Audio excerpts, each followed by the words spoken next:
Fraud mutton biryani. கறி சாஃப்டாக வெந்துச்சு. ஏன்னா இது பசங்களுக்கு தான் கொடுக்க போகிறோம். இப்போ பாருங்க நல்லா பஞ்சாக வெந்துருச்சு. இப்படியும் பிரியாணி ரெடி ஆகிடுச்சா? இது தூக்கி அருமையான அட்டகாசமான உதிரியான மட்டன் பிரியாணி தயார்.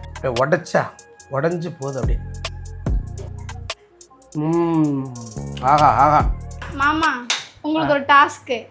ஒரு ஃபர்ஸ்ட் கிளாஸான மட்டன் பிரியாணி ரெஸ்டாரண்ட்டை விட சூப்பரா இருக்கணும். ஆனா எந்த வேலையும் ஈஸியா சொல்லி தரணும். அந்த மாதிரி சொல்லித்தாங்க மாமா. அப்படிப்பட்ட ஒரு பிரியாணி தான் இன்னைக்கு நான் செஞ்சு காட்ட போறேன். இந்த பிரியாணியோட பெயர் பார்த்தீங்கன்னா ஃப்ராடு மட்டன் பிரியாணி. இந்த ஃப்ராடு மட்டன் பிரியாணியை எவ்வளோ ஈஸியாக முடியுமோ அவ்வளோ ஈஸியாக உங்களுக்கு நான் சொல்லி தர போகிறேன். நான் தான் உங்கள் தினேஷ் நாகூர்லேருந்து செஞ்சு காட்ட போகிறேன். வாங்க வீடியோக்குள்ளே போகலாம். ஒரு 1/2 கிலோ பாஸ்மதி அரிசி எடுத்துருக்குறோம். கரெக்டாக ஒரு கப்பு வர மாதிரி அளந்துங்க. இந்த ஒரு கப்பில் 1.5 கப்பு தண்ணி வச்சோம்னா கரெக்டாக இருக்கும் பிரியாணிக்கு. இதை ஊற வச்சிடலாம். 1/2 மணி நேரத்துக்கு மேலே கூட ஊறலாம், தப்பு இல்லை. ஓகே, இதை ஊற வச்சுக்குவோம். First step. ஓகே, இந்த மெத்தட் தான் இருக்கிறதுலே ரொம்ப ஈஸியான மெத்தட். நம்ம ரொம்ப ஈஸியாக செய்ய போகிறோங்கிறனால இது ரொம்ப டேஸ்ட் இல்லாமல் இருக்குன்னு மட்டும் நினச்சிடாதுங்க. அவ்வளோ சூப்பராக இருக்கும். ப்ராசஸ் தான் ரொம்ப முக்கியம், கவனிங்க. ஒரு 1/2 கிலோ மட்டன் 30 கிராம் பீஸாக கட் பண்ணி வாங்கிக்கோங்க. 150 கிராம் தக்காளி, ஜஸ்ட் ஒரு 50 கிராம் மட்டும் வெங்காயம், ஒரு அனாசிப்பூ, ஒரே ஒரு பிரிஞ்சி இலை, ஒரு துண்டு பட்டை, ஒரு கிராம்பு, ஒரு ஏலக்காய், 1 ஸ்பூன் இஞ்சி, 2 ஸ்பூன் பூண்டு. சரியா? இதை சேர்த்துங்க. இதில் ஒரு 3 ஸ்பூன் ராஜாகி சேர்க்குறேன். உங்கள்கிட்ட இருக்கிற நெய்யை நீங்கள் சேர்த்துங்க. ஒரு 3 ஸ்பூன் சேர்த்துங்க போதும். கொஞ்சமாக கொத்தமல்லி, புதினா, ஒரு 1/4 ஸ்பூன் தனி மிளகாய்த்தூள், ஒரே ஒரு டேபிள் ஸ்பூன் கல்லுப்பு போட்டுங்க, 3 ஸ்பூன் தயிர், 1 2 3 ஸ்பூன் தயிர். கையை நல்லா வாஷ் பண்ணிங்க. வாஷ் பண்ணிவிட்டு நல்லா உங்களால் எவ்வளோ முடியுமோ அவ்வளோ தூரம் அழுத்தி பிசைஞ்சிக்கங்க.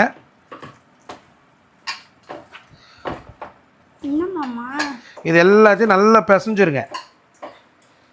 எவ்வளோ முடியுமோ பிசைஞ்சிருங்க உங்கள் பவரை கொடுத்து. இது ஒரு முக்கியமான ஸ்டெப்பு. நல்லா மிக்ஸ் பண்ணுங்கள். தண்ணி ஊற்றவே கூடாது. ஓகே, உங்கள்கிட்ட காஷ்மீரி மிளகாத்தூள் இருந்தால் அது தாராளமாக 1 ஸ்பூனாகவே போடுங்க. இப்போ நான் ஒரு 1/4 ஸ்பூன் போட்டிருக்கேன்ல, நீங்கள் ஒரு ஃபுல் ஸ்பூன் கூட போடலாம். காஷ்மீரி மிளகாத்தூள் தான். பிரியாணி செம்ம கலராக வரும், பீஸும் நல்ல பிங்கிஷாக வரும். வச்சு அழுத்தியாச்சு. சரியா? இப்போ இதை மூடி போட்டுக்கலாம். தண்ணி ஊற்றவே கூடாது.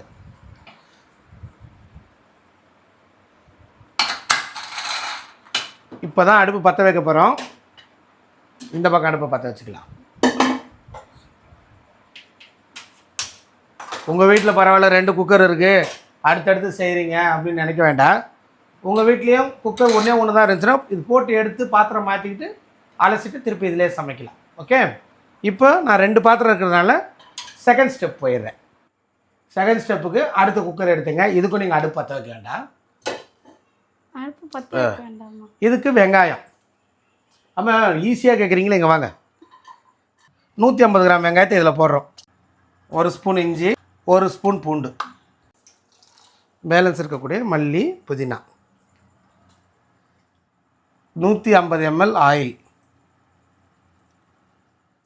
ஒரு 1/2 பிரிஞ்சி இலை, சின்ன துண்டு பட்டை, 4 ஜாதி பத்திரி, சின்ன பூ உங்கள்கிட்ட இருந்தால் போடுங்க, இல்லைன்னா பரவாயில்ல, 3 ஏலக்காய், 3 கிராம்பு.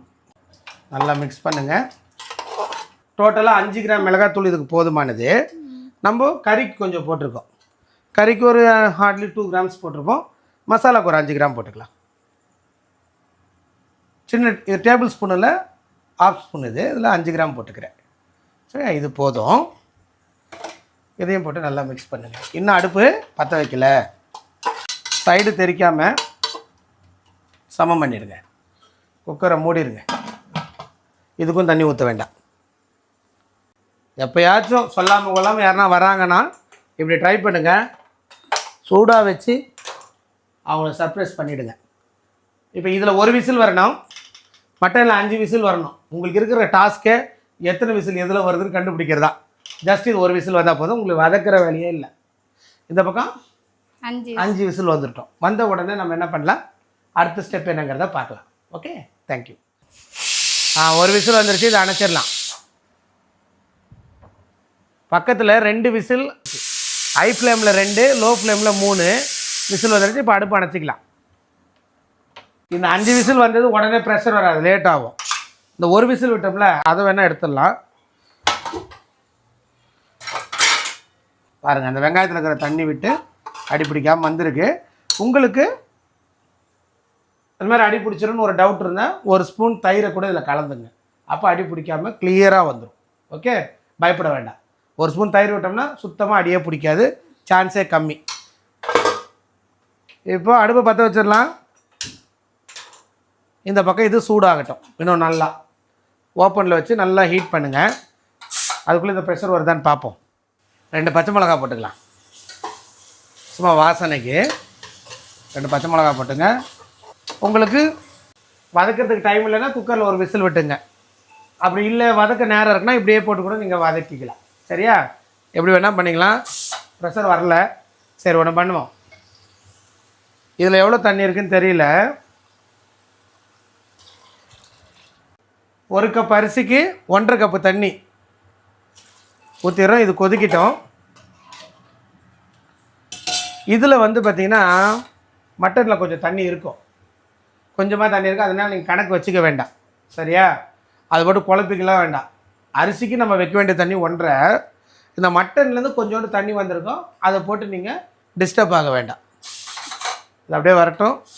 லைட்டாக அப்படி ப்ரெஷர் எடுத்து விடுங்க. இது கொதிக்கிட்டோம். ப்ரெஷரு எடுத்து விட்டாச்சு.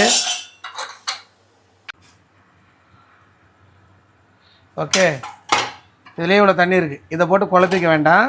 அரிசிக்கான தண்ணி தான் நம்ம என்ன பண்ணியிருக்கோம், இதில் வச்சிட்டோம். கறியிலேருந்து வர தண்ணி நீங்கள் கணக்கெலாம் வச்சுக்க வேண்டாம். கறி எவ்வளோ வெந்திருக்குன்னு மட்டும் பார்த்துங்க. 80% வந்துருச்சு. இதை தூக்கி அப்படியே இதுக்கும் நம்ம தண்ணி ஊற்றவே இல்லை, அப்படியே கொட்டுறோம் பாருங்கள். உங்களுக்கு மட்டன் வந்து ஓரளவு கடிச்சு சாப்பிட்ற மாதிரி இருந்தால் போதும்னா இப்போயே ரைஸை சேர்த்து ஒரு விசில் விட்டால் போதும்.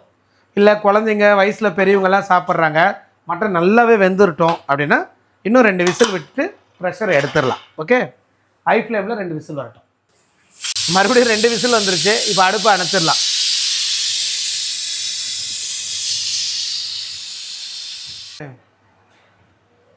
நல்லா ஆவி அடங்கிடுச்சு. இப்போ ஓப்பன் பண்ணலாம். கிட்ட வரணும். பார்த்தீங்களா? இப்போது நம்ம கவனிக்க வேண்டியது கறி சாஃப்டாக வெந்துச்சு. ஏன்னா இது பசங்களுக்கு தான் கொடுக்க போகிறோம். ஸோ நல்லா வேகணும் கறி. ஏற்கனவே செக் பண்ண தண்ணியாக வச்சுருக்கேன். உங்கள்கிட்ட இளங்கறியாக இருந்து அந்த 5 விசில் விட்டிங்களே, அப்பயே வெந்துட்டு இருந்தால் ஓகே. இப்போ பாருங்கள், நல்லா பஞ்சு பஞ்சாக வெந்துருச்சு. இப்போ அடுப்பை பற்ற வச்சுக்கலாம். ஓகே, அடுப்பை பற்ற வச்சுட்டு ஒரு பெரிய லெமனாக இருந்தால் ஒரு பாதி பழம், சின்ன லெமனாக இருந்தால் ஒரு பழமாக கூட ஊற்றிக்கலாம். Lemon juice ஊற்றிக்கிங்க.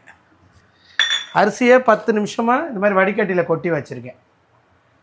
இது வந்து golden grain classic rice. Okay, இதை சேர்த்துக்கலாம்.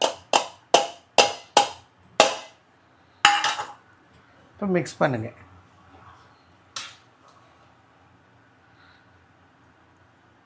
இப்போ கறிக்கு மட்டும்தான் நம்ம உப்பு போட்டிருக்கோம் இல்லையா?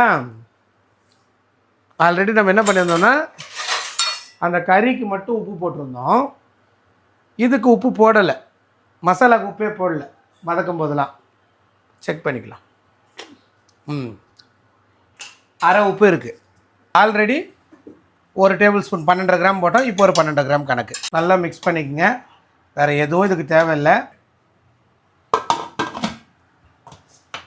ஜஸ்ட் ஒரே ஒரு விசில் ஹை ஃப்ளேமில்.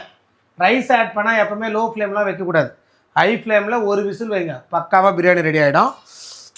ஆனால் ப்ரெஷர் வர வரைக்கும் வெயிட் பண்ணணும், பிடிங்கிடக்கூடாது, கிரேவி பிடுங்கின மாதிரி. ஸோ இது வந்து விசில் வந்த பின்னாடி ப்ரெஷர் வர வரைக்கும் வெயிட் பண்ணணும். தாராளமாக 10 நிமிஷம் 15 நிமிஷம் ஆகிடும். ஓகே, விசில் உடனே வந்துடும். ஸோ என்ன தான் நம்ம ஃப்ராடு பிரியாணி செஞ்சாலும் கறி வேகிறதுக்கான டைமு கொடுத்து தான் ஆகணும். நமக்கு வேலை கம்மியாக இருக்கும். இதை பார்த்துக்கிட்டே இன்னொரு வேலை பார்த்துட்டு இருக்கலாம். ஓகே, விசில் வரட்டும், பார்க்கலாம். ஒரு விசில் வந்துருச்சு. இப்போ அடுப்பு அணைச்சிடலாம். அப்பாடி, விசில் வரலாம் முடிஞ்சிருச்சுங்க. இப்போ ப்ரெஷர் வர வரைக்கும் வெயிட் பண்ண வேண்டியது தான். ப்ரெஷர் தானாக வந்துருச்சு. அகலமான ஒரு பாத்திரம் பக்கத்துலேயே வச்சுங்க. கரண்டியே இதுலேயே போட்டு கிண்டக்கூடாது. இப்போ லேசாக பார்த்தீங்களா இப்படி பிரியாணி ரெடி ஆகிடுச்சா? இது தூக்கி கம கமந்து பிரியாணி.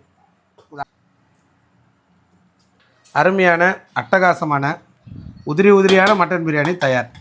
நல்லா மட்டன் பிரியாணி எவ்வளோ அழகாக உதிரியாக வந்திருக்கு பாருங்கள். சாப்பாடு சூடாக பிரியாணி, சில்லுன்னு தயிர் பச்சடி, மட்டன் பீஸு அப்படியே உடஞ்சி போகுது அப்படியே. ரொம்ப நல்லா இருக்குது பிரியாணி. ஏன் இப்படி சொல்கிறேன்னா, ரொம்ப கஷ்டப்பட்டு 1 மணி நேரத்தில் வதக்கிலாம் செய்வோம். அது எப்படி இருக்கோ அதே அளவுக்கு இது இருக்குது. நீங்களும் கண்டிப்பாக ட்ரை பண்ணி பார்த்து எப்படி வந்து கமெண்ட் பண்ணுங்கள். தேங்க்யூ ஸோ மச் ஃபார் வாட்சிங். நெக்ஸ்ட் வீடியோ பார்க்கலாம். பை.